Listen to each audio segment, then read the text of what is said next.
नमस्कार. आज आपण एका जबरदस्त प्रवासावर निघणार आहोत, थेट मराठी भाषेच्या मुळांपर्यंत.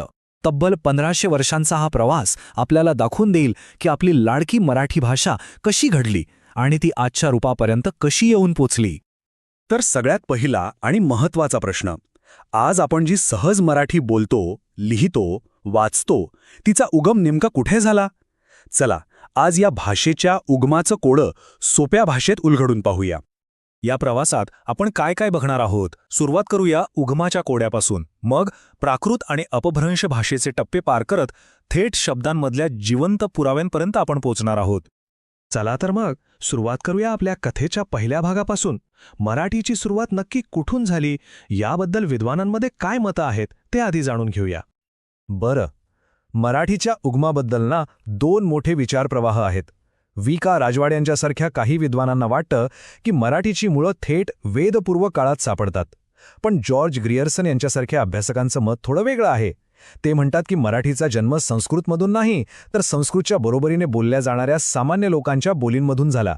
आणि आज बहुतेक पुरावे याच दुसऱ्या मताकडे बोट दाखवतात. आता मराठीची मुळं समजून घ्यायची असतील तर आपल्याला प्राचीन भारतातल्या भाषांच्या दुनियेत डोकावून पाहावं लागेल. पाहूया हा प्रवाह नेमका कसा होता. तर प्राकृत म्हणजे नेमकं काय? बघा, प्रकृत या शब्दाचाच अर्थ आहे नैसर्गिक. या त्या भाषा होत्या ज्या सामान्य लोक रोजच्या जगण्यात, बाजारात, घरात बोलायचे. याउलट संस्कृत ही व्याकरणाच्या नियमाने अगदी घट्ट बांधलेली विद्वानांची आणि ग्रंथांची भाषा होती. हे समजून घेणं खूप महत्त्वाचं आहे. विचार करा, प्राचीन भारतात अनेक बोलीभाषा होत्या. त्यातल्या एका बोलीला व्याकरण आणि नियमांमध्ये बसवून संस्कृत बनवण्यात आलं. पण बाकीच्या बोलीभाषा लोकांच्या तोंडी जिवंत राहिल्या. त्या बदलत गेल्या, वाढत गेल्या आणि याच भाषांना प्राकृत असं नाव मिळालं. पुढे याच प्राकृत भाषा वेगवेगळ्या प्रदेशांमध्ये आपापल्या पद्धतीने विकसित झाल्या. ओके, तर या सगळ्या प्रवाहांपैकी आपल्याला आता त्या एका प्रवाहावर लक्ष केंद्रित करायचंय, जो थेट आपल्या मराठीपर्यंत येऊन पोचतो.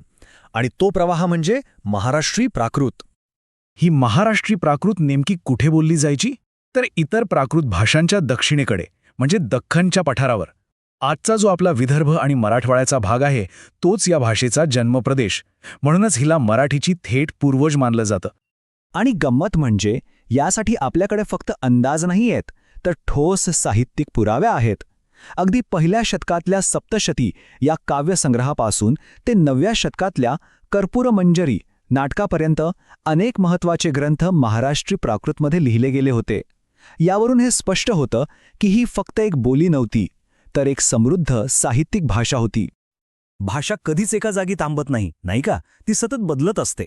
चला, आता आपण त्या महत्त्वाच्या टप्प्याकडे जाऊया, जो प्राचीन भाषेला आधुनिक भाषेशी जोडतो. तर हा अपभ्रंश काय प्रकार आहे? सोप्या भाषेत सांगायचं झालं तर हा भाषेच्या बदलाच्या प्रवासातला एक मधला थांबा आहे. एक पूल समजा. महाराष्ट्री प्राकृत हळूहळू बदलत गेली आणि तिचं जे नवीन रूप तयार झालं त्याला अपभ्रंश म्हणतात. आणि हाच पूल आपल्याला जुन्या मराठीपर्यंत घेऊन जातो. आणि याचा जिवंत पुरावा आपल्याला मिळतो तो महानुभाव पंथाच्या साहित्यामध्ये. लीळाचरित्रासारख्या ग्रंथात जी भाषा वापरली गेली आहे ती याच अपभ्रंशामधून विकसित झालेली जुनी मराठी आहे. इथून आपल्याला मराठीचं स्पष्ट रूप दिसायला सुरुवात होते. आता येतोय सगळ्यात इंटरेस्टिंग भाग. कारण आता आपण जे पुरावे बघणार आहोत ते कोणत्या पुस्तकात किंवा शिलालेखात नाही आहेत.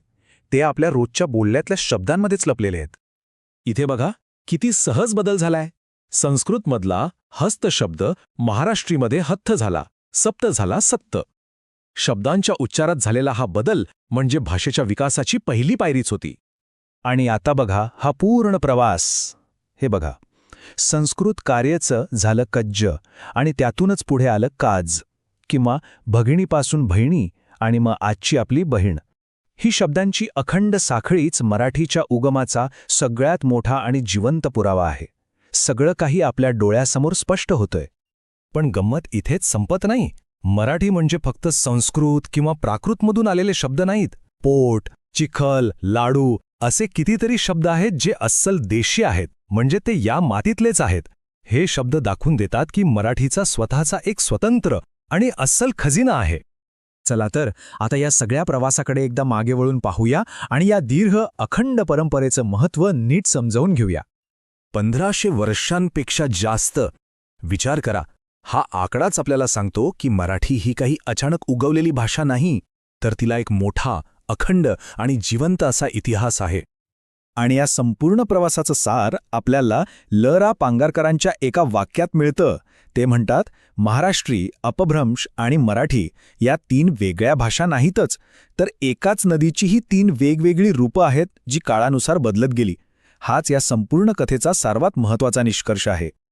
आणि जाता जाता एक विचार, जर गेल्या 1000-1500 वर्षात भाषा इतकी बदलली तर आजही ती बदलत असणारच नाही का? आज आपण बोलत असलेली मराठीसुद्धा नक्कीच बदलत असेल.